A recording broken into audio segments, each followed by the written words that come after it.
Greetings, medical spa and traditional spa families. I'm Patrick Huey, ISPA Board Chairman, and I'm joined today by two esteemed colleagues and former ISPA board members for a conversation about our medical spa community. Sharilyn Abbajay is the Chief Operating Officer at Prime Plastic Surgery and MedSpa. She has extensive experience in growing and developing luxury brands, startup companies, and hospitality operations. Francis Acunzo is the founder and CEO at Acara Partners. He is best known for starting the MedSpa movement 25 years ago in 1996, when he and his team merged their Boston-based spa with Candela, a publicly traded cosmetic laser company. Since then, Acara Partners has launched over 160 medical spas for themselves and their clients and touched over 350 locations throughout the country. Sharilyn, Francis, welcome. Thank you so much, Patrick. Thank you. It's a pleasure. I'm super excited about this conversation because I think this is a great opportunity to sort of merge two fields that have been walking parallel tracks for many years. And if we can find a way to bring them together, there's so much power and unity and in numbers. What benefits might MedSpa see from the opportunity to network and exchange ideas with leaders at traditional spas? Well, I think one thing that medical spas have the opportunity to do is reach out and receive plenty of clinical training from traditional groups such as ASPS, the AAD, and so really what they don't have is as much hospitality training, customer care, calling your clients not clients, or patients, not clients, but actually guests, and providing and reaching out and learning how to treat your guests appropriately versus a traditional, more medical world, which is not focused on that. It's not, they don't need to be. So I think we can easily look to ISPA people in traditional spas to see how they treat their guests and learn how to do that appropriately. Is there equity in that? Is that something that we're seeing that guests are looking for, that sort of more softer touch in terms of how they're being treated and moved through a medical spa experience? Does that exist right now, do you think? Oh, totally. They pay out-of-pocket cash for these procedures and these services. So the expectations are set very high. In addition, we attach the word spa to these locations. It's a med spa, right? Or we attach the word aesthetics. It's an aesthetic center. Both words sort of have this halo effect of good quality service.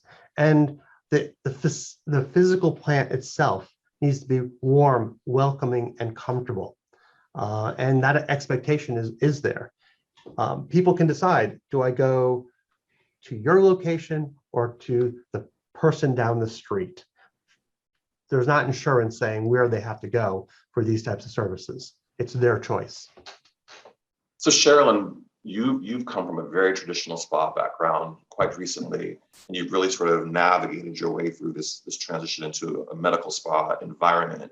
Are you seeing that need, that crossover need for traditional spas and med spas to happen? And are there opportunities there for med spas to learn from what we do on the more traditional spa side? Yes, Patrick, there is, and I agree with Fran.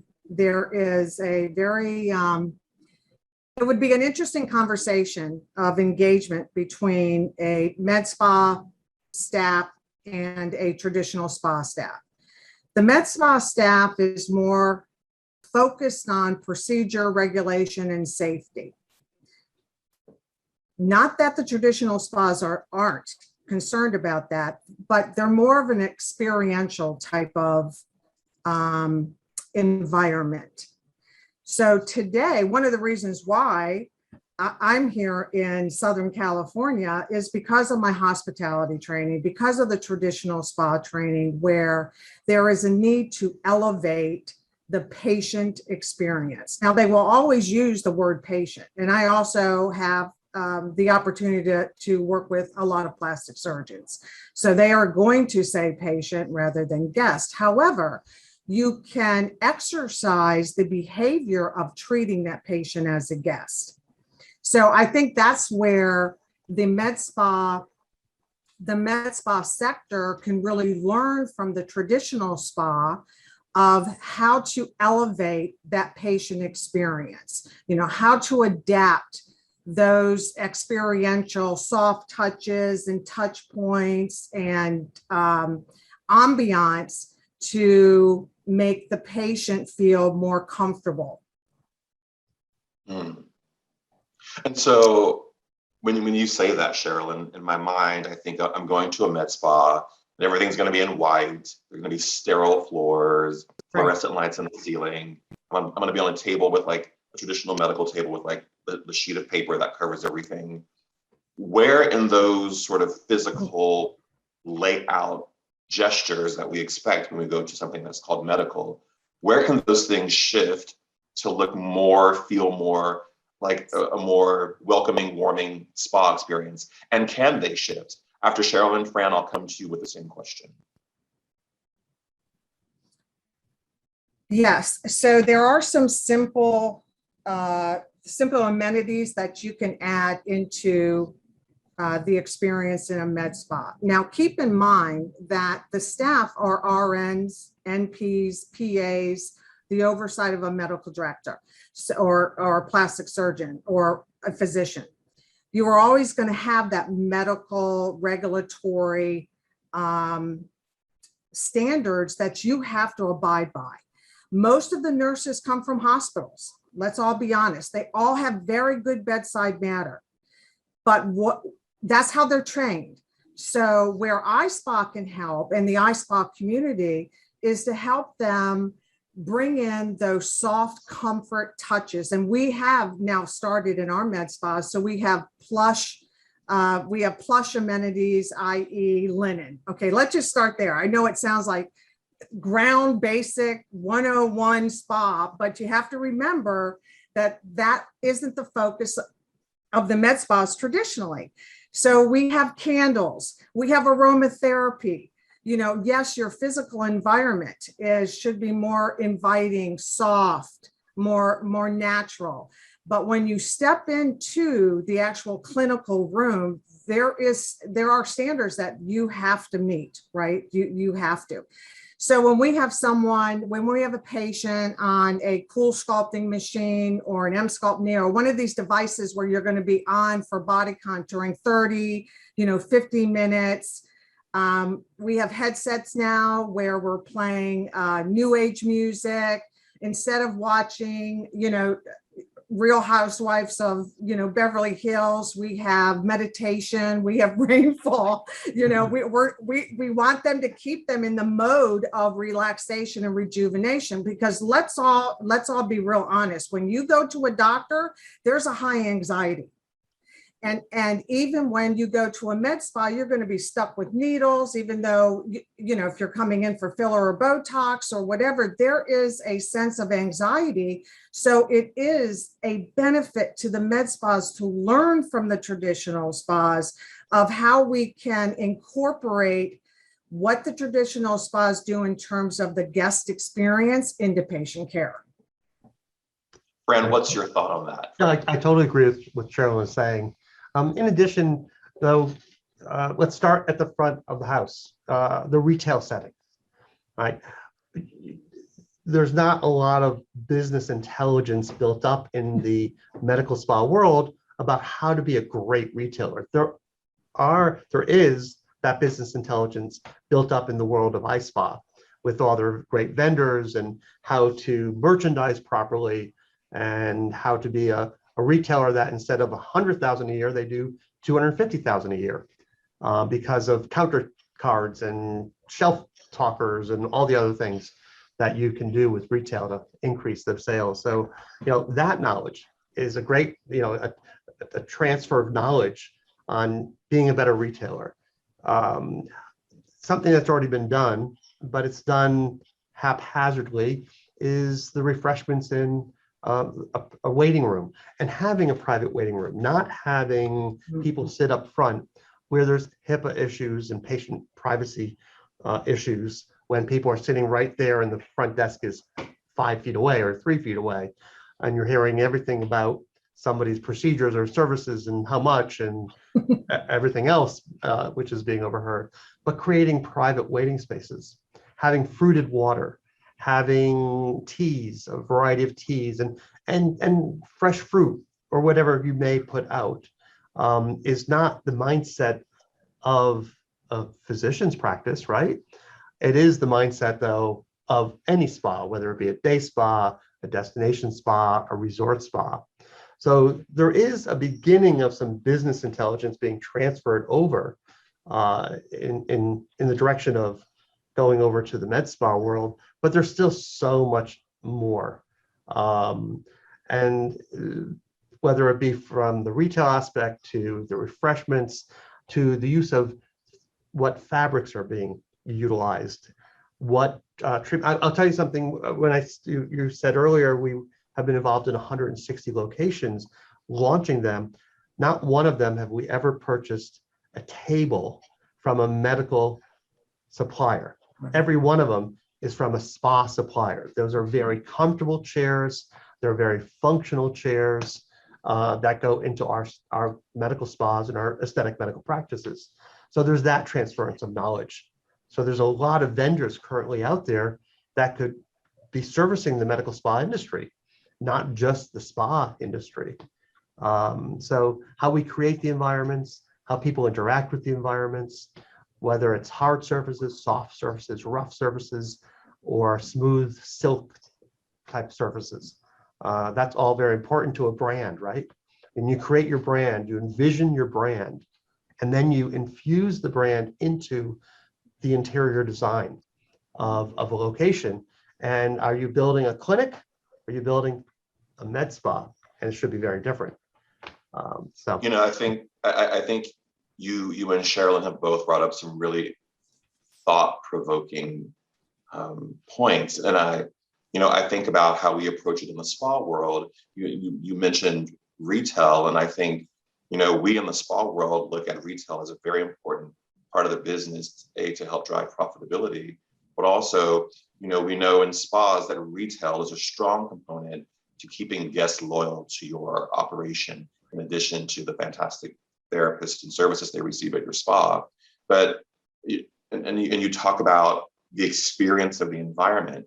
And my question for you, Fran, and then Sharilyn is the med spa community ready to hear that message? Are they really ready to embrace those concepts to elevate what they're doing? I think the time is probably right. The med spa world has to some degree floundered a little bit. It's very new, right? It was 1996 when we launched the first medical spa. And then it wasn't until 1999 that the first medical spa happened in New York City. And then quite a few franchise companies grabbed onto the concept of medical spa, and they didn't do it right. They turned a blind eye to of regulatory, and they thought of it not as a medical practice within a spa environment, but just a spa with a few medical spa things. They thought that you had to spend 30 cents on the dollar for your marketing, which obviously leaves a lot of profit on the table, right? And it's not yours, it's going out the window. So there was a reset in 2008 and 9. It was the recession, but every franchisor blamed the recession when it really was a blind eye to regulatory and the fact that they were overspending on marketing. But recession is a good excuse. So there was a reset, I would say 2010, a restart of the industry. So we're only looking at 11 years that med spas have been strong and have come back stronger. So the time is right because they're getting their feet on the ground, more stable. And so to add and go in the direction of how do we do this better, more profitably? How do we market more appropriately? And so many things changing during the last 11 years. Think about the whole digital age that has come about. The print ad and the billboard are kind of out the window. And now we're looking at pay-per-click and SEO and social media. So there's been a lot of things happening, and they're definitely currently looking for more to get stronger, better at what they do. Sharilyn? Yes, Fran, I agree with you. I think there's a huge opportunity and a call to action for the med spas in business management. You touched a lot on retail. It's not only retail management, it's how you merchandise. When I walk into many of the med spas, they just don't have those learnings. It wasn't about that in the beginning. It was about service. It was about standards, following the right procedures, thinking where the practitioners came from. They came from a very clinical setting. Now they're expected to be profitable. You're expected to be profitable. Where the opportunity lies for them and for ISPA is to help them, train them. We have the resources. ISPA has the resources in retail management, business management, marketing, all the entities that, like the uniform systems of accounting, how do I really account? What are the KPIs? How do I measure for success? I feel a lot of the managers, and I know Fran has worked with so many, of teaching them the principles of running and operating a profitable business. And that's where the mindset is. So you have the business application happening right now. How can I learn, and how can I be a better leader, a better manager? What are the tools, of success to do that? And then also, how do I create a more welcoming, warm, nurturing type of environment for my patient that builds retention? Retention is going to get you where, you want to go, rather than, a one-hit wonder. It's no longer that. They realize that by building a relationship and engagement with that patient long-term will help the business overall. So there is, I agree with Fran. It is the time now. They're yearning for it. And coupled with ISPA's resources and research will help them, will absolutely help and guide them in the right direction. ISPA is the authority that can help them get there. And I think the one thing that just jumped out to me when you said it, Sharilyn, and Fran alluded to this, is that at ISPA, we really teach people to run businesses. Right. Because we're dealing with the top in the spa, wellness, hospitality industry. And so within those business models, there's a strong remit to be financially viable and smart business people, because you're dealing with millions and millions of dollars coming through the cash register on a yearly basis. I mean, the spa industry did over $12 billion in 2020 and close to $20 billion in 2019. So we've learned over time to really become viable businesses. You mentioned something too about the research, which I want to go to. I would love to know from your perspective, Sharilyn, is there any spa industry research that we do? We partner with PricewaterhouseCoopers and ISPA. Is there any research there that could benefit the med spa community? And how might involvement with ISPA's research initiatives benefit med spa leaders? I do. I think there's a similar, I think AmSpa, Fran will probably speak to that, of the MedSpa State of the Industry that they released, and Fran speaking on it soon. But it's very similar to ISPA's State of the Industry. They have a similar, the Big Five. And I think where the collaboration could be, not with that association, but for the med spa community, ISPA's research could really help them, because ISPA's research expands not only to the Big Five, but also on a consumer side, also on an employment side, staffing and scheduling, and then also marketing. And I think that, to me, it needs to get into the right hands. It needs to get into the operator, not the physician will read it, but it also needs to be carried through to the individuals that need that learning so they can exercise upon that and know where to go to drive their business. So absolutely, ISPA's research, on, the technical, the big five, we all know that. And then also through the eyes of a consumer and marketing and staffing.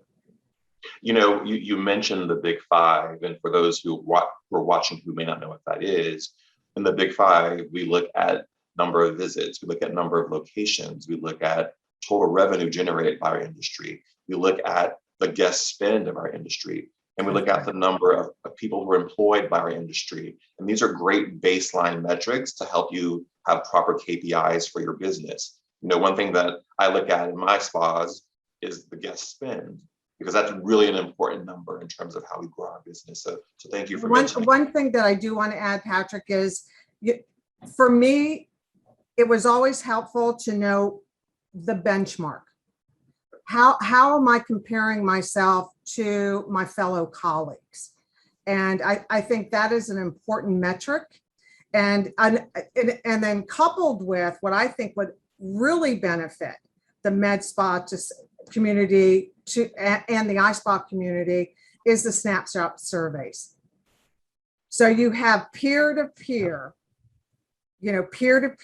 sharing their ideas, sharing their knowledges, sharing their struggles and their successes. I think that would be a huge step for the MedSpa community to learn from the ISPA or the spa community. Yeah, and in reality, the MedSpa guest is the traditional spa guest. We see those same people in our, and they respond, the things they respond well to me, cross genre of business.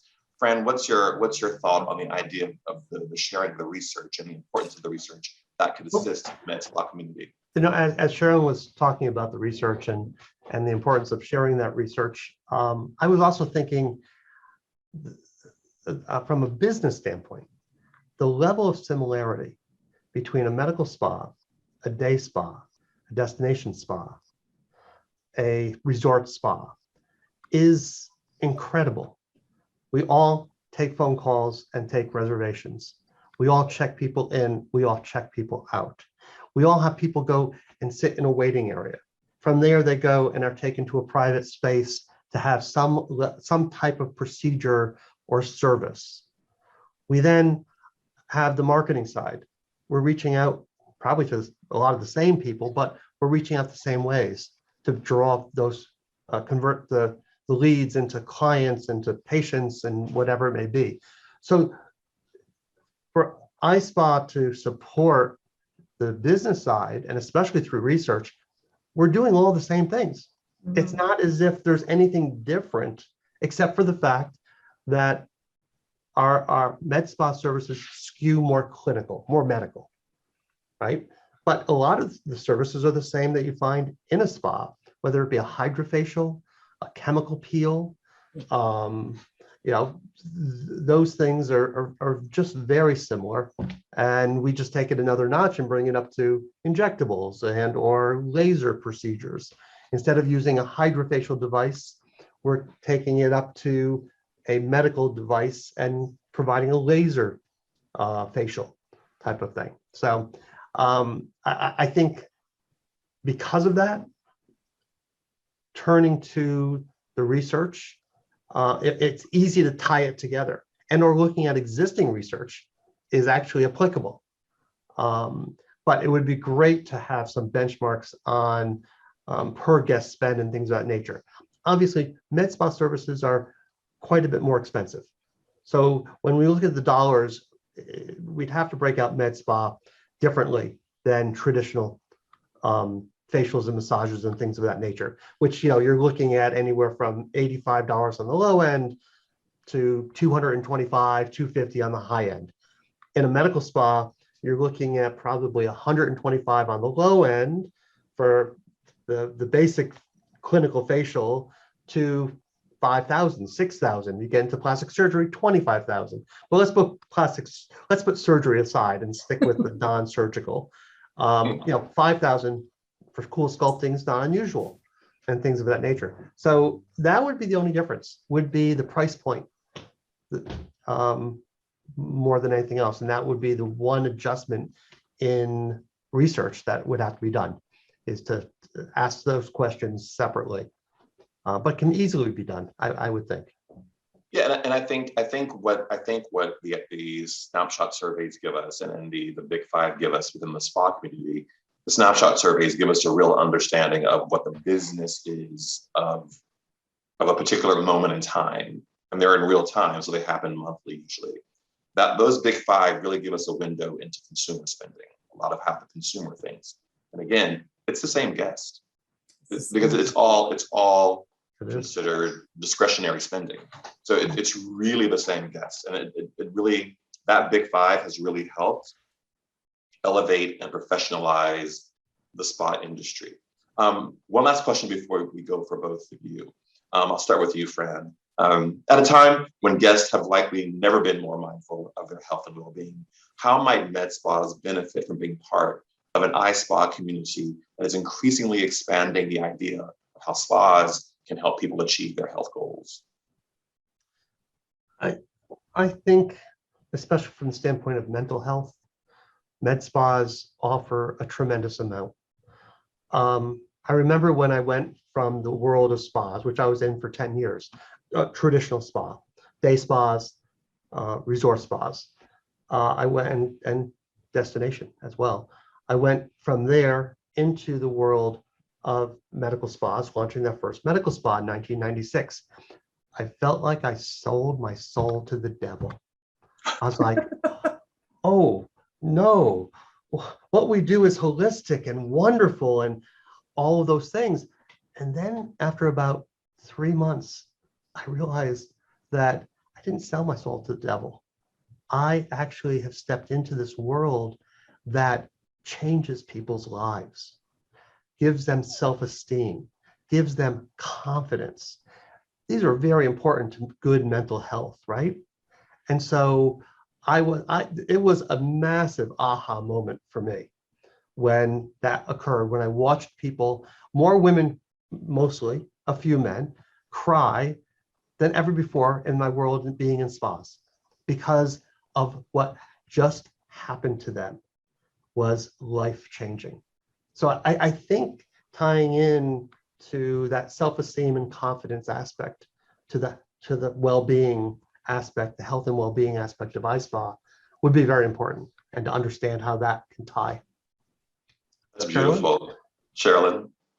Yeah, I think, I tied into that mostly, I agree with the health and well-being, but also learning the mindfulness of, a patient and incorporating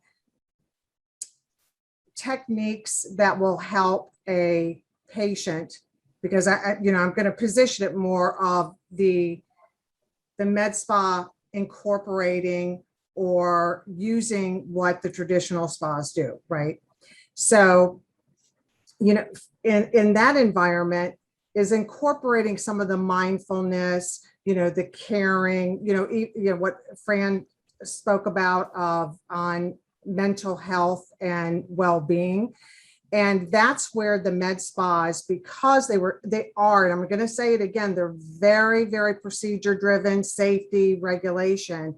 And now what they can take from the spa community is elevate it to more of a mindful experience, elevate the patient care, the engagement, building the relationship, elevating the human touch to it, and not be so transactional. So combining those both, they're both in the business of well-being.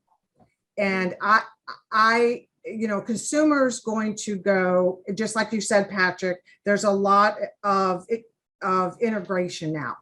So we can integrate both what a med spa does and what a traditional spa does. And the winning formula is a happy, healthy person. And if getting a massage or getting, a cool sculpting treatment, if that's going to build the confidence and heighten the spirit and soul of that individual, combining both, then we've done our job. We've achieved our goal, to help a human being, and that's what we're both in it. Med spas and a traditional spa.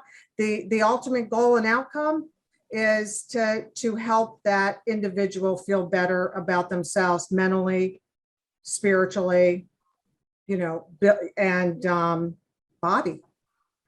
We're all in the same business. Wow. That's a great place to stop, Sharilyn. I want to thank you and Fran for your time in this important conversation for our medical spa community. We welcome anyone viewing this conversation to visit experienceispa.com to learn more, or you can find us on Facebook at International Spa Association or on Instagram at ISPA Do You. Have a great day wherever this finds you, and stay safe.